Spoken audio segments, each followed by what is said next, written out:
안녕하십니까. 그림책으로 읽는 영성 노트르담 두 번째 시간입니다.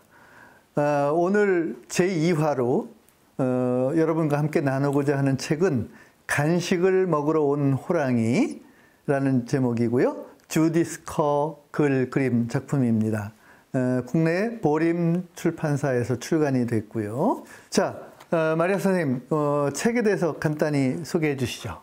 네, 우리가 오늘 같이 볼 책 간식을 먹으러 온 호랑이는 지금으로부터 벌써 60년 전인 1968년도에 첫 출간이 된 책입니다. 이 책의 영어 원제를 알려드리면 The Tiger Who Came to Tea, 말 그대로 티타임에 온 호랑이라는 뜻이고요. 네. 이야기를 간략하게 압축해서 한마디로 말씀을 드린다면 아주 조용하고 평온한 소핀의 집에 어느 날 느닷없이 찾아온 호랑이 한 마리와 그 호랑이를 객으로 맞아서 잘 대접하여 보낸 소핀의 가족의 이야기입니다. 그림과 글을 다 이렇게 혼자서 해결한 이 작가 주디스 커, 이분에 대해서 좀 소개해 주시죠. 네. 작가인 주디스 커는 1923년도 독일에서 출생했습니다. 독일 태생이지만 이후에는 영국에서 활동을 한 사람인데요. 올해 5월에 작고하셨어요. 향년 95세셨는데 돌아가시기 전까지 아주 왕성하게 작품 활동을 했다고 합니다. 이분은 독일 태생의 유대인이었는데요. 아버지가 신문 칼럼니스트였거든요. 그런데 그 나치에 대항하는 글을 썼기 때문에 나치의 블랙리스트에 오르게 되었대요. 그리고 집을 수색하기 위해서 비밀 경찰들이 시도 때도 없이 들이닥쳤다고 합니다. 어쨌든 이런 히틀러의 폭정을 피해서 가족과 함께 주디스 커는 유럽의 다른 나라로 망명을 했어야 했는데요. 피란 생활이 시작이 된 거죠. 이 사람의 작품으로는 고양이 모그 시리즈라는 것이 있습니다. 장장 17권에 달하는 굉장히 재미있는 실제로 자기가 키우던 고양이를 모델로 해서 쓴 그런 시리즈가 있고요. 또 비교적 최근작으로 누가 상상이나 할까요? 그 외에 이런 나치의 어떤 참상이라든가 전쟁의 폐해를 직간접적으로 고발하는 청소년용 소설이 몇 권 있습니다. 아이고 참 여러 가지로 특별한 작품을 남기고 최근에 떠난 작가였군요.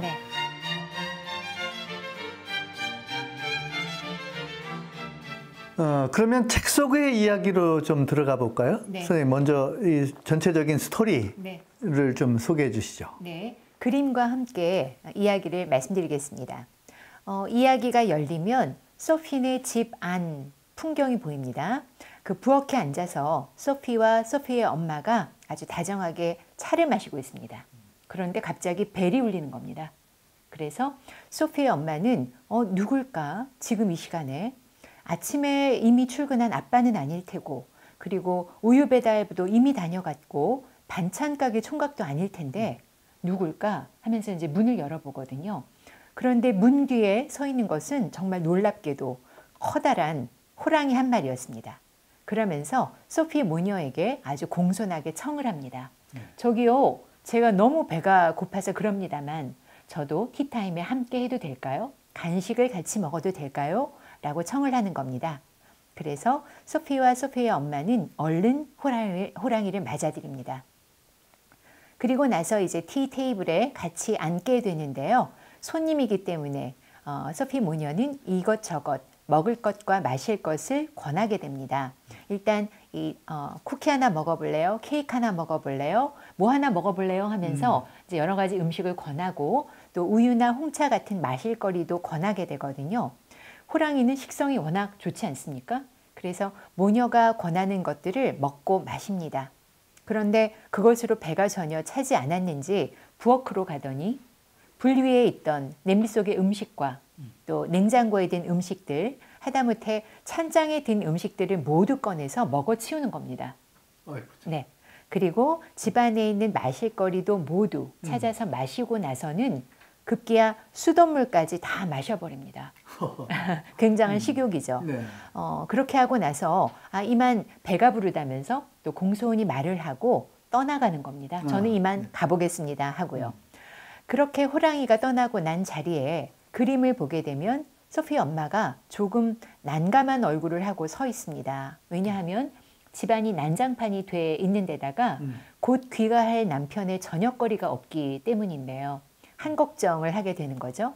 그러다가 소피의 아빠가 귀가를 했습니다. 소피의 엄마는 낮 동안 어떤 일이 있었는지 자초지종을 남편에게 이야기하게 되는데요. 그 이야기를 들은 아빠는, 소피의 아빠는 놀라지도 않고 그럼 우리 외식하러 나가자 하고 이제 셋이서 옷을 차려입고 거리로 나가게 되거든요. 밤거리를 다정히 걸어가는 장면이 이어지고 또 맛있는 저녁을 먹으러 레스토랑에 가서 오붓한 시간을 보내게 됩니다. 네. 그러고 나서 다음 날 소피와 소피의 엄마는 집안에 먹을 것이 아무것도 없기 때문에 식료품 가게에 가게 되죠. 그래서 이런저런 먹거리를 사게 되고요. 놀라운 것은 호랑이 먹이도 준비를 합니다. 네. 언제 또 다시 올지 네, 모르니까. 네, 그렇죠. 그런데 마지막 장면으로 이제 그림이 옮겨가게 되면 호랑이가 느닷없이 나팔을 불고 있습니다.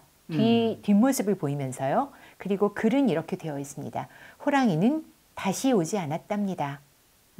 네, 이렇게 끝이 났고요. 네. 호랑이가 부는 그 나팔에서는 안녕, 안녕, 안녕 같은 소리가 에코처럼 울려 나오고 있는 장면이죠. 네. 좀 묘한 이야기입니다. 그러네요. 네, 예, 마리아 선생님께서 전체적인 스토리를 아주 소상하게, 네. 차분하게 잘 말씀해 주셨는데요. 제가 보니까 그 그림, 네, 전체적인 일러스트레이션이 굉장히 독특해요. 네. 간결하고 명료하면서도, 그죠? 전달력이 아주 네. 출중하고, 예. 전체적인 그림에 대해서 좀 소개해 주시죠. 네. 그림을 전반적으로 보게 되면 펜과 수채화와 또 파스텔 같은 복합적인 매체를 함께 사용을 한 그런 그림이고요. 네. 또 호랑이와 또 소피 엄마, 그러니까 등장인물 중심으로 그려진 그림입니다. 여백은 굉장히 깨끗하게 흰색으로 처리를 했거든요. 배경에 다른 것을 넣지 않고. 그래서 등장인물 중심의 그림이라는 걸 알 수 있고, 명도보다는 이제 채도가 조금 높은 그림이에요. 채도가 굉장히 높아서 보는 사람의 눈에 잘 들어오면서 선생님께서 말씀하신 것처럼 복고풍의 그림이라서 굉장히 정감했습니다.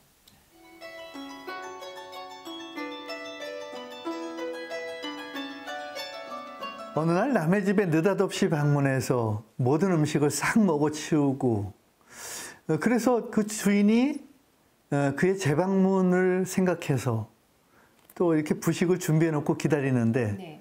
다시는 나타나지 않는 이상한 손님. 그죠? 이 호랑이는 어떤 존재일까요? 네, 좀 이상한 손님으로 여겨집니다. 네. 그런데 일단 호랑이는 예상하지 않았지만 또 청하지도 않았지만 어쨌든 우리 집을 찾아온 귀한 손님으로 봐야 합니다. 네. 그리고 갑자기 방문을 했었지만 예의 바르게 티타임에 함께 하고 싶다고 청을 넣었고요. 대접을 잘 받은 후에는 또 깍듯이 인사를 하고 물러갔거든요.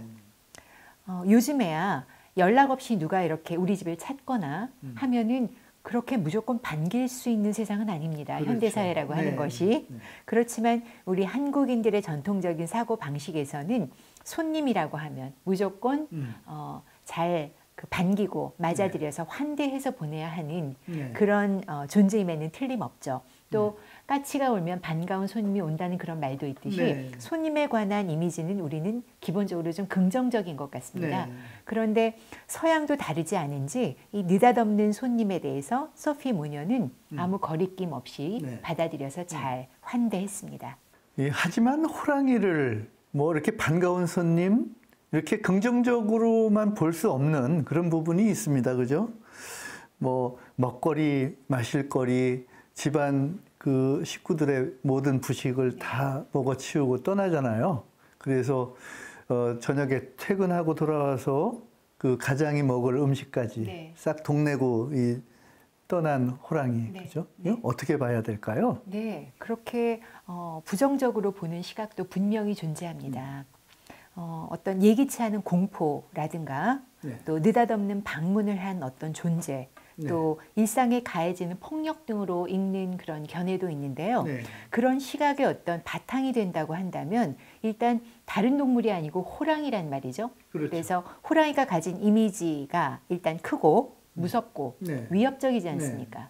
그런 그 동물을 손님으로 이렇게 분해 놓았다는 그 네. 설정 자체가 조금 네. 그런 시각의 바탕이 되고요. 네. 또 아무리 공손한 태도를 보인다 할지라도 호랑이는 언제 돌변할지 모르는 겁니다. 그렇죠. 그러면 그 집안은 정말 쑥대밭이 되고 말겠죠. 음. 이렇게 본다면 호랑이를 무례한 불청객이고 네. 또 반갑지 않은 어떤 손님으로 보는 시각도 분명히 우리가 동의를 할 만합니다. 네. 네.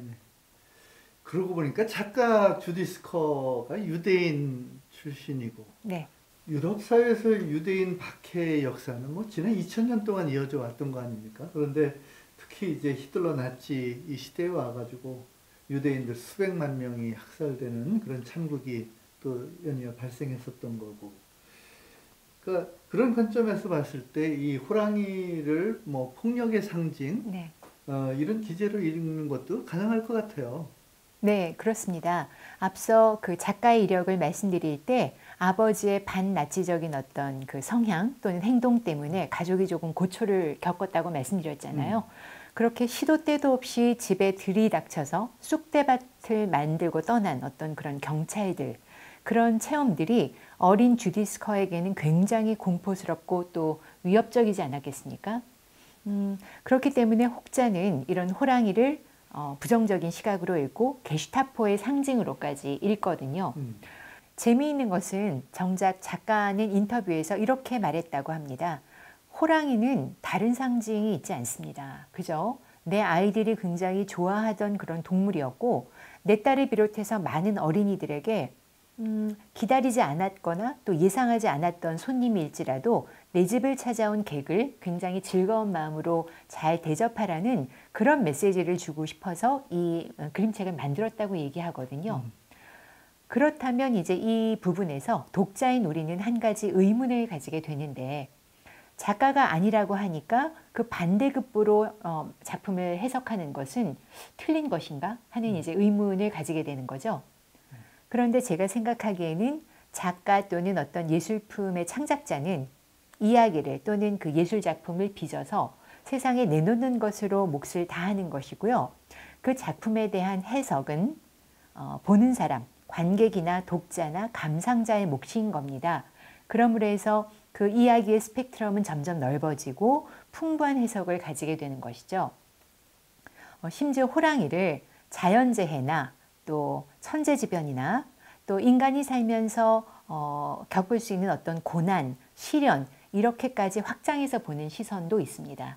네, 이 모든 시선이 열린 채로 모두에게 받아들여졌으면 하는 바람이네요. 오늘날의 이야기에서 이 독자, 수용자의 적극성, 능동적인 해석, 네. 거기에는 이제 과잉 해석도 있고 뭐 미달 해석도 있을 수 있습니다. 선생님께서 지금 말씀해 주신 그 내용이 굉장히 인상적이었는데요.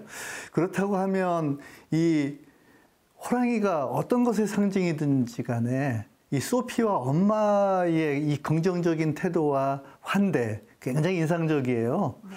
또 나중에 이렇게 저녁에 퇴근한 아빠까지도 그죠? 아무렇지도 않게 그죠? 그 호랑이라고 하는 이 낯선 손님을 환대한 거에 대해서 굉장히 긍정적으로 받아들이고 먹을 게 없지만 그냥 이 세 가족이 화목한 모습으로 외식을 가거든요. 네. 그러니까 이 가정, 이 가족의 모습을 어떻게 또 부연해서 볼 수 있을까요? 네. 호랑이가 어떤 존재이든 간에 소피네 가족들은 굉장히 의연하고 담담하고 침착했죠. 그런 태도를 보여주고요. 정말 그 사건을 기화로 밖에 나가서 오붓한 시간을 세 식구끼리 가지는데요. 그림이 굉장히 인상적이었습니다. 다시 한번 생각을 해보면 그 세 식구가 저작거리로 나가서 이제 식당으로 향하는 그런 장면이 있는데요. 보셨는지 모르겠습니다. 중간에 아주 조그마하게 고양이가 있습니다. 네. 그런데 그 고양이가 어떻게 보면 아까 집을 방문했던 호랑이처럼 보이는 것이죠. 이것을 또 어떤 상징으로 읽어야 할지 한번 생각해 보시기 바라고요. 어쨌든 그런 좋은 시간을 보냈고 다음날 소피와 소피의 엄마는 식료품점에 가서 먹거리를 샀고요. 세상에 없는 것입니다. 호랑이 먹이라니. 호랑이 먹이까지 준비했다고 그렇게 나오거든요. 어쨌든 이들이 보여주는 태도는 굉장히 의연하고 담담한 태도이고 삶에서 오고 가는 것들을 그대로 받아들이는 그런 자세이며 모든 것에 또 대비하는 그런 마음 상태를 가진 사람들로 보입니다. 사실 반갑고 좋은 게 됐든 또는 싫고 공포스러운 것이 됐든 어떤 것이든 우리 인생에 영원히 머무르는 건 없습니다. 느닷없이 찾아왔다가 훌쩍 떠나게 되는데요. 그리고 기다리고 있을 때 다시 오기도 하고 오지 않기도 합니다. 중요한 것은 아주 의연하게 그런 순간들을 맞이하고 또 떠나보내는 마음이 아닐까 싶은데요. 프랑스의 유명한 문인인 알랭드 보통이 자신의 책인 영혼의 미술관에서 바로 이 그림책, 간식을 먹으러 온 호랑이에 대해서 언급한 장면이 있습니다. 그래서 그 부분을 제가 읽어드리겠습니다. 이 이야기의 주제는 회복력이다. 우리 인생에서는 불운하고 아주 이상한 일들도 발생하지만 그렇다고 세상이 끝나지는 않는다. 문제에 맞는 해결책은 어딘가에 있고 예상하지 못한 일은 적응하면 된다. 나약해지거나 쉽게 흥분하거나 또는 격노하지 않는 소핀의 가족들의 조용한 삶의 방식이 믿음직하다. 단순하고 정직하며 겸손하다. 작은 문제에 호들갑을 떨지 않고 정말 중요한 것이 무엇인지 그들은 안다. 이렇게 말을 했습니다.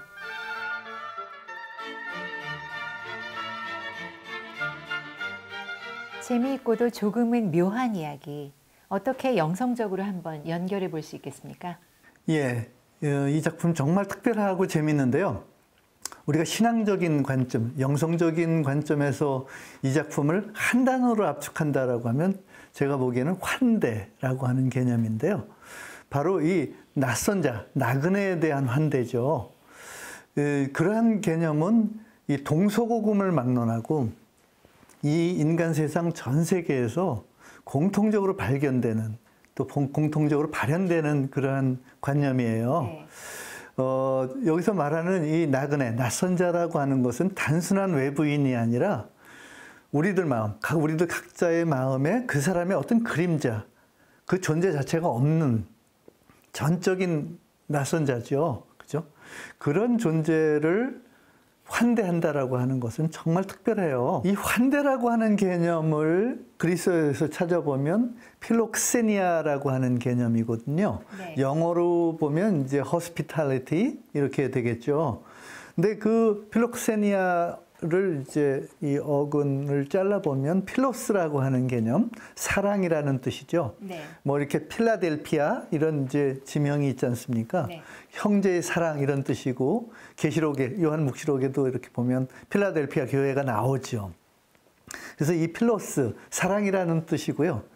또 이 크세노스는 외국인, 이방인, 뭐 이 낯선 자 이런 뜻이죠. 네. 그래서 이 크세노포비아, 제노포비아라고 하는 개념이 있는데 이것은 외국인 공포증, 혐오증 이런 개념이죠. 네. 지금 이제 뭐 이렇게 제3세계에서 뭐 난민들이 뭐 유럽이라든지 세계 각지로 많이 가는데 각 국가들이 그 이방인들을 이렇게 자꾸 밀쳐내지 않습니까? 네. 이런 것이 바로 이 크세노포비아라고 하는 개념이죠. 우리가 오늘 이제 나누고자 하는 이 환대라고 하는 개념과는 정말 배치되는, 네, 그죠? 그렇겠습니다. 예, 그런 것이죠. 네, 그래서 이 낯선 자라고 하는 개념은 정말 우리 안에 그 사람의 그림자, 그 사람이 전혀 들어와 있지 않는 전적인 외부인인 거죠. 근데 그런 사람을 환대한다라고 하는 것, 그것은 정말 인간이 가질 수 있는 가장 높은 경지의 높은 도덕성이고 또 어떤 신뢰에 기반한 그런 어떤 사랑의 실천이 아닐까 저는 이렇게 생각을 해봅니다. 이 환대의 개념을 좀 확대 해석해 보면은요, 우리 신앙 공동체, 이 교회 안에도 그 일원으로 이렇게 동화되지 못하고 겉도는 그런 사람들이 모든 공동체 안에 있습니다. 네. 그들은 단지 어떤 순례객이나 뭐 잠깐 다녀가는 그런 그 나그네가 아니라 우리 공동체 안에서 그 일원으로 환대받지 못하는 그런 사람들인 거죠. 그래서 지금 오늘의 이 메시지를 가지고 적용을 해보면 그들을 돌보고 마음을 내주고 따뜻하게 대하라고 하는 주님의 명령, 또 어떤 계시의 음성으로 받아들일 수 있지 않을까 그런 생각도 해보게 됩니다. 이 이야기와 관련해서 성경에 어떤 구절들이 떠오르십니까?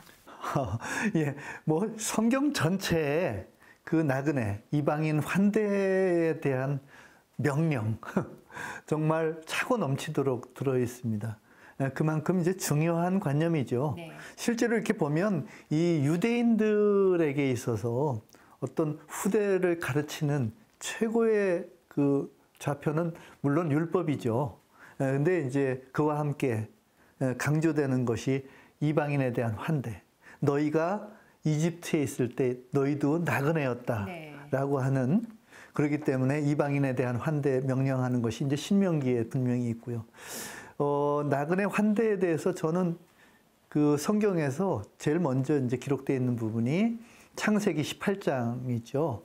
이 아브라함이 어떤 나그네들 3명의 나그네로 환대하는데 그분들이 이제 천사인 줄을 모르고 환대를 한 거죠. 네. 그래서 이제 큰 복을 받는 거지 않습니까? 근데 이 창세기 또 19장에 가면 아브라함의 조카 롯이 나그네들을 환대해요. 근데 그분들 역시도 이 소돔과 고모라에 나타난 천사들이었던 거죠. 네. 그런 이제 이 나그네 환대에 대한 것이 이 구약 창세기부터 이렇게 세밀하게 언급이 돼 있고요. 또 이제 신약으로 넘어오게 되면 로마서에도 손님 대접하기를 힘쓰라고 하는 그런 말씀이 들어 있고, 히브리서 같은 경우에도 바로 아브라함이 나그네 환대하면서 이제 축복받았던 그 얘기를 다시 환기하면서 이 나그네 대접하기를 소홀히 하지 말라라고 하는 이제 말씀이 들어있죠. 네. 무엇보다도 이 마테오복음에서 그 예수님께서 어떤 이 양과 염소, 그러니까 말하자면 주님이 사랑하시는 그런 이제 믿음의 자녀들과 그 다음에 또 이렇게 가짜들, 유사품들을 가르시면서 그 지극히 작은 자, 그 어떤 무리 중에서 가장 낮은 자, 어떻게 보면 이제 이방인인 거죠. 그죠? 그런 나그네, 이 한 사람을 대접한 것이 곧 나에 대해서 대접한 거다. 네. 이런 말씀을 예수님께서 이렇게 비유로 들어서 강조하시는 부분이 있거든요. 네. 그 말씀들이 쫙 주마등처럼 생각이 납니다. 네. 이야기를 읽으면서 인간은 자신이 가장 두려워하는 어떤 것과 대면한다라고 하는 말이 있습니다. 오늘 우리가 함께 살펴본 이 호랑이의 방문, 그죠? 느닷없는 방문이죠.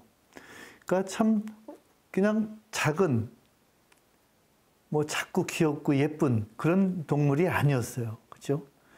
덩치 우람하고 사람들을 압도할 수 있는 그런 완력을 가진, 폭력성을 잠재하고 있는 낯선 방문객. 그를 환대하는 이 소피와 엄마의 모습, 참으로 인상 깊고, 우리가 그것을 또 영성적인 관점에서 봤을 때 정말 주님께서 오늘 이 책을 토대로 해서 어떤 계시의 음성을 우리에게 명령으로 주고 계신다라고 하는 생각을 지울 수가 없습니다. 네. 네. 참 그런 면에서 이 그림책 한 권 너무나 얇고 그다음에 단순한 이야기를 담고 있는 것 같이 보이지만 이 온 우주를 포괄하는 그런 변모될 수 없는 어떤 진리, 그 말씀이 아주 재미있는 이야기 속에 녹아 있는 것으로 보이거든요. 네. 예, 그래서 참으로 특별하게, 더욱더 특별하게 다가왔던 작품이었습니다.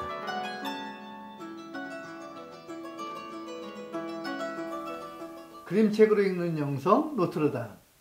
다음 시간에 또 재미있고 새로운 그림책을 가지고 만나 뵙도록 하겠습니다. 지금까지 손희정 마리아, 서정남 라우렌시오였습니다. 감사합니다.